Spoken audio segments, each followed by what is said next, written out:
Modomiki odamlar ilmni oralaridagi yoshi kattalaridan olishar ekan, xayriyatda davomiy bo'lishadi. Harakat qiling, siz ilm olayotgan odam imkon boricha yosh kattaroq odam bo'lsin. Ma'qulmi? Imom Zarnujining ta'limida keladi, ustoz tanlashda 3 ta sifatiga e'tibor ber deydi. Olim bo'lsin birinchisi, taqvoli bo'lsin ikkinchisi, yosh katta bo'lsin uchinchisi. Chunki inson ilmli bo'lib turib, taqvoli bo'lib turib, yosh bo'lsa, demak uni hayotiy tajribasi yo'q. Hayotda sog'ini ko'rmagan, yaxshi yomonidan xabardor emas, kattalarchalik. Shuning uchun ilm o'rganishlik agar yosh kattalarda bo'ladigan bo'lsa, bu bizga juda ko'p musibatlarning kelishligini oldini oladi. Boshqa bir hadislarda Rasululloh aytdilar: "Inna min ijlalillahi ta'ala ikromi zi shaybatil muslim." Musulmon oqsoqolni, musulmon qariyani hurmat qilishlik Allohni ulug'lashlikdan bo'ladi. Allohni ulug'lagan, Allohdan qo'rqqan banda musulmon qariyani, erkak bo'lsin, ayol bo'lsin, hurmat qiladi. Boshqa hadislarda Rasululloh aytdilar, Alloh nazdida islomda yoshi ulg'aygan mo'mindan ko'ra hech kim afzal bo'lmaydi. Hammamiz musulmonmiz, oqsoqollar yoshlardan ko'ra ustun bo'laveradi. Nima uchun? Rasululloh aytibdilar, tasbihi uchun, takbiri uchun, tahlili uchun. Siz ehtimol takbirni ko'p aytgandirsiz bu oqsoqoldan. Ehtimol Qur'onni ko'p o'qigandirsiz bu oqsoqoldan. Ehtimol sadaqa, ehtimol. Lekin bu sizdan burunroq Alloh degan so'zni aytgan birinchi marta. Shuning uchun ham u sizdan nima bo'laveradi? Yana tushuninglar. Normalniy odam o'zidan katta odamni hurmat qiladi. Nafaqat musulmon bo'lmasa ham o'zidan kattani hurmat qiladi. Hali Umar ibn Xattobni, Xolid ibn Validni qilgan ishlarini o'qiymiz. Musulmon bo'lmagan, ahli kitob bo'lgan kishilarga ham bu ulug' insonlar hurmat ko'rsatgan. Endi u yosh katta odam musulmon bo'lsa-chi? Al-barakatu ma'a akabirikum. Baraka yoshi ulug'laringiz bilandir. Ma akrama shabun shaykhun li sinnihi illa sakharallohu man yukrimuhu inda sinnihi. Qaysi bir musulmon kishi, musulmon yosh inson, yosh yigit yosh katta musulmonni hurmat qilar ekan, yosh kattaligi uchun. Endi mana shu yigit qariganida uni ham hurmat qiladigan yosh yigitni Alloh ro'baro qilib qo'yadi. Avtobusda kattalarga joy beringlar, sizlar qaraganda ham nima qiladi? Avtobusda joy beradi. Yoshi ulug'larning fazli. Demak, yuqoridagi hadislardan yaxshilik kattalar bilan, yoshi ulug'lar bilan birga bo'lishligini tushundik. Yana mo'min kishining umri qanchalar uzun bo'lsa, bu u uchun yaxshilik ekanligini tushundik va islomda musulmon qariyalarning hurmati baland ekanligini bilib oldik. Islomda soch soqoli oqargan odamlar, ularning fazilat haqida ham bir necha hadislar bor. Payg'ambarimiz aytadilar sallallohu alayhi vasallam: "Ma min muslimin yashibu shibatan fil islam illa kataballohu lahu biha hasana va khatta anhu biha khati'a." Imom Dorimiy. Qaysi bir musulmonning islomda soch soqoli oqarsa, Alloh unga mana shu oqargan sochi uchun, bitta sochi uchun bitta savob yozib qo'yadi. Ana shu oqargan bitta sochi uchun bitta gunohini o'chiradi. Demak, mo'min bandaning umrining uzun bo'lishligi, soch soqolni oqarishligi va u sababli unga beriladigan narsalar faqat u uchun yaxshilik bo'ladi. Ba'zi bir odamlar boshiga bir issiq sovuq kun kelsa, mashaqqatga kirib qolsa, o'ziga o'lim tilashni boshlaydi. Birodar, bu dunyoning muammosi har qancha katta bo'lmasin, har qancha og'ir bo'lmasin, u bir kun tugaydi. Eng kamida o'lsang qutulasan undan, lekin o'lim tilama o'zingga. Payg'ambarimiz aytadilar, Abu Hurayra roziyallohu anhudan: "La yatamanna ahadukumul maut." Sizlardan birontanglar o'limni o'zingizga orzu qilmasin. "Va la yadu bihi min qabli an ya'tihi." O'lim o'zi keladigan vaqtdan avval, ya'ni ajal yetmasdan turib o'limni o'ziga duo qilib so'ramasin. "Innahu idza mata ahadukum inqata amaluhu." Chunki bittalar o'lsalar, amallari to'xtab qoladi. Savob amallar to'xtab qoladi. Va innahu la yazidul mu'mina umruhu illa khayran. Mo'minning umrini ziyoda bo'lishi u uchun faqatgina yaxshilik. Uzoq umr ko'ryaptimi? Amali chiroyli bo'lyaptimi?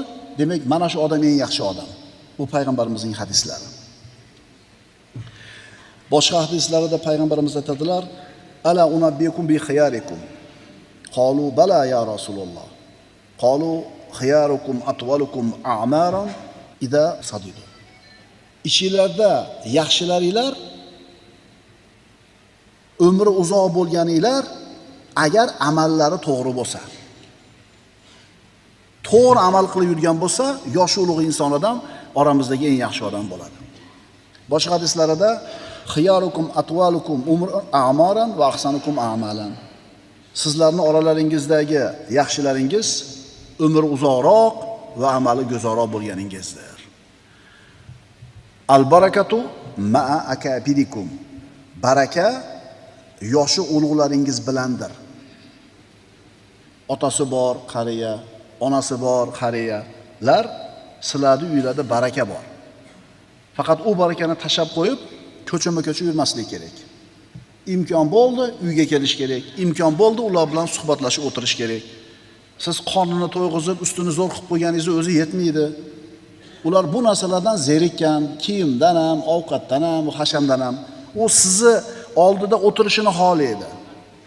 Diqqat e'tiborni xohlaydi. Ikki og'iz suhbatingizni xohlaydi. Endi umuman ota-onasi tirik bo'lib turib, boshqa mamlakatlarga ketib, oylab, yillab telefon ham qilib qo'ymaydiganlar nimani qidirib yurganligini bir o'ylab qo'yishsin. Baraka uyda edi. Xo'p, ishing bilan zarurat bo'ldi, boshqa mamlakatga borib ishlayapsan. Mayli, bu muboh, yaxshi ish. Lekin ota-ona bilan hech bo'lmasa telefonda bir salomlashib qo'ysa bo'ladimi? Baraka yoshi kattalaringiz bilandir. Dinimiz birodarlar nafaqat musulmon qariyalarni hurmat qilishlikni buyuradi, balki umuman yoshi katta insonni uni hurmat qilishimizni buyuradi. Mana Umar ibn Xattob roziyallohu anhuning ishini bunga misol qilsak bo'ladi. Umar roziyallohu anhu xalifa bo'lib turgan paytda bir joydan o'tib qoldi. Qarasa, bir qariya turibdi, ko'zlari xiralashgan, tilanchilik qilib turibdi. Xalifa orqasidan keldida, qo'lidan ushlab turib, ahli kitoblarda qaysinisidansan? Ahli kitobda qaysinisidansan? Ya'ni yahudiymisan, nasroniymisan dedi. Yahudiyman dedi. Bu holatda turishingning sababi nima deganida qarilik va muhtojlik dedi.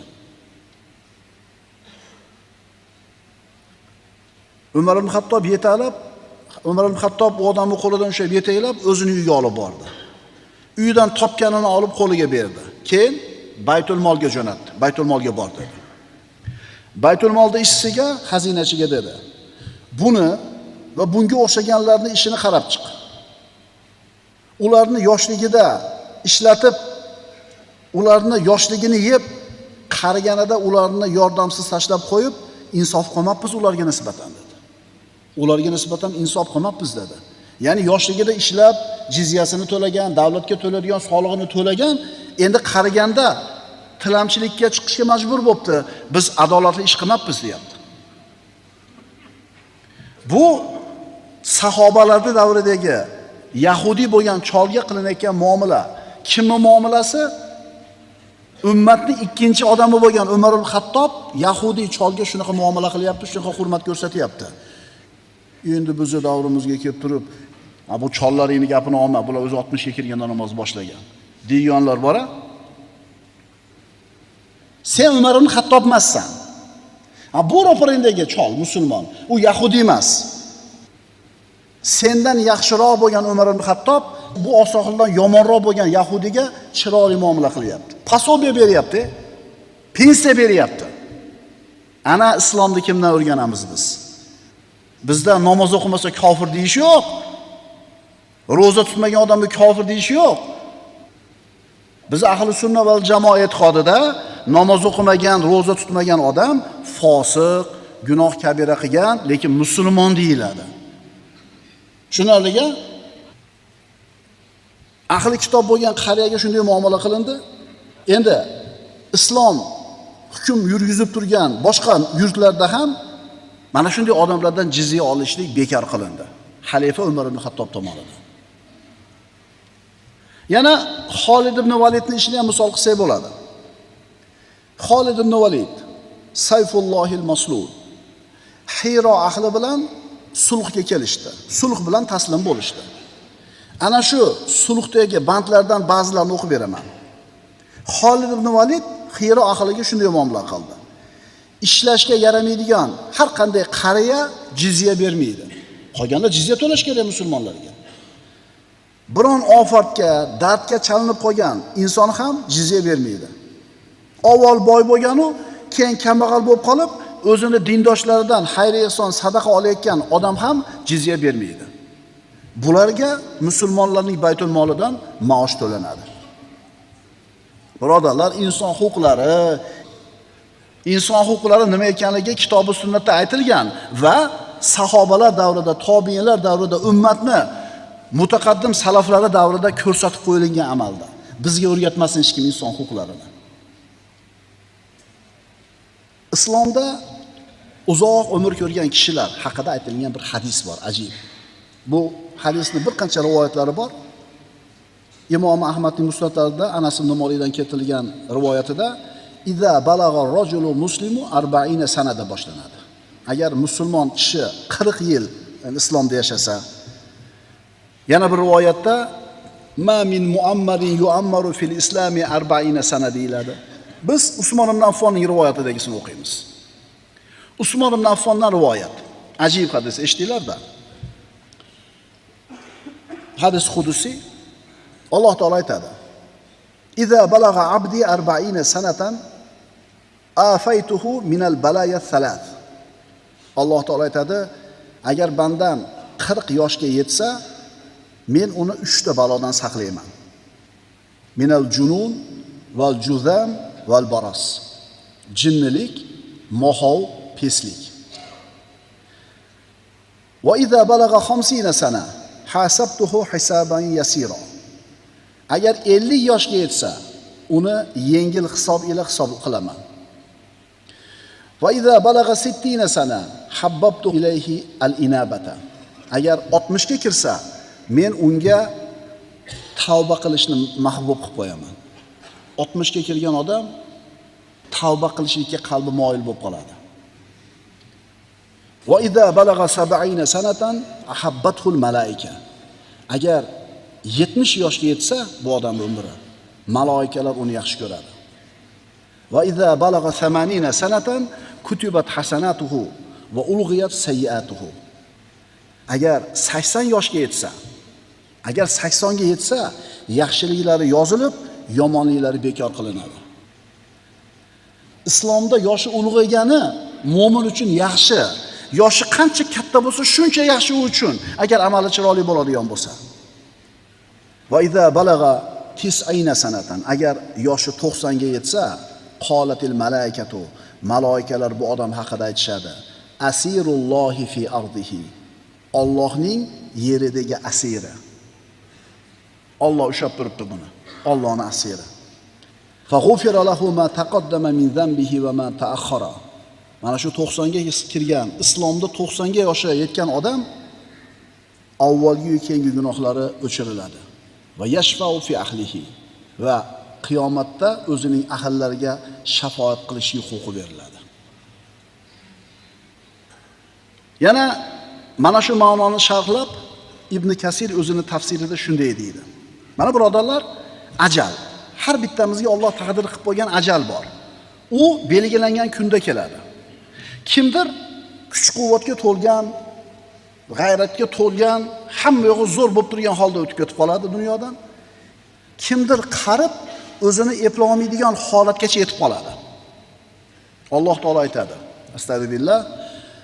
Va minkum man yuraddu ila arzalil umuri likay la ya'lama min ba'di ilmin shay'a. Sizlarning orangizda yoshlikdagi go'zal totli hayotdan keksalik paytidagi eng tuban kun ko'rish, ya'ni o'z-o'zini boshqara olmaydigan holatga qaytarilib, ilgari bilgan narsalarning barchasini unutib yuboradigan kishilar ham bordir. Kimdir yoshligida kuch-quvvati bor paytda to'satdan ketib qoladi. Yoki masalan 70 ga kirgandan sog'lom turibdi, ketib qoladi. Kimdir hamma